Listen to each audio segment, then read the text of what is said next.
Life mission കോഴയിൽ Pinarayi വിജയന്റെ മകന് notice നൽകിയത് ഇഡിയും മുഖ്യമന്ത്രിയും CPM-ഉം 2 വർഷം മറച്ചുവെച്ചത് എന്തുകൊണ്ടാണ് എന്ന് ചോദിക്കുന്നു പ്രതിപക്ഷ നേതാവ് വി ഡി സതീശൻ.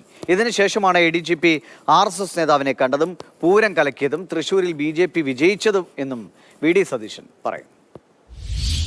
ബഹുമാന്യനായ മുഖ്യമന്ത്രി ശ്രീ പിണറായി വിജയന്റെ മകന് 2023 ഫെബ്രുവരിയിൽ എൻഫോഴ്സ്മെന്റ് ഡയറക്ടറേറ്റ് നോട്ടീസ് അയച്ചു എന്നുള്ള വാർത്തയാണ് പുറത്തു വന്നിരിക്കുന്നത്.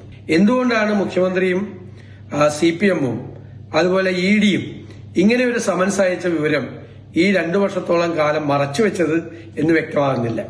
ADGP ആയിരുന്ന അജിത് കുമാർ RSS നേതാവിനെ കാണാൻ പോയത്, തൃശൂർ പൂരം കലക്കിയെന്നുള്ള ആരോപണം വന്നത്, തൃശൂരിലെ ലോക്സഭാ തെരഞ്ഞെടുപ്പിൽ CPM BJP-യെ സഹായിച്ചു എന്നുള്ള ഗുരുതരമായ ആരോപണം വന്നത്, ഇതെല്ലാം സെറ്റിൽമെന്റ് ആയിരുന്നു എന്ന ഞങ്ങൾ ഉന്നയിച്ച ആക്ഷേപത്തിന് അടിവരയിടുന്നതാണ് ഇപ്പോൾ വരുന്ന സംഭവങ്ങൾ. ഇതിന്റെ യഥാർത്ഥ വസ്തുത പുറത്തുകൊണ്ടുവരണം. മുഖ്യമന്ത്രി തന്നെ അത് വ്യക്തമാക്കണം.